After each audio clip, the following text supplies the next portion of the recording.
लोग को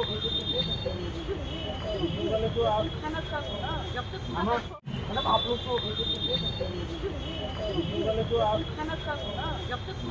ये जो एग्रीमेंट हुआ है उसमें क्या क्या हम लोगों का पॉइंट्स है जो हमने रखा है कैसे, क्योंकि ये जो प्रीएम्बल में ड्राफ्ट एग्रीमेंट में और फ्रेमवर्क में क्लियरली बोला गया है कि हमारा कल्चर को भी प्रोटेक्ट किया जाएगा, भाषा को भी प्रोटेक्ट किया जाएगा। तो इसके लिए उनको खबर देने के लिए क्या क्या बात हुआ इसके लिए मैंने अच्छा सामने लोकसभा निर्वाचन लोकसभा का बात मैं समाजपति के साथ तो नहीं करूँगा, नहीं वो उससे पॉलिटिकल बात ये नहीं, बात है कि आपकी जो बहन है नहीं कुछ डिसाइड नहीं हुआ। डिसाइड नहीं हुआ, बातचीत हो रहा है क्या? नहीं कुछ बात भी नहीं हो रहा है, मैंने कुछ डिसाइड नहीं किया, फाइनल डिसीजन मेरा होगा।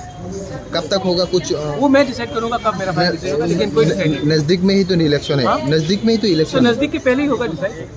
Thank you.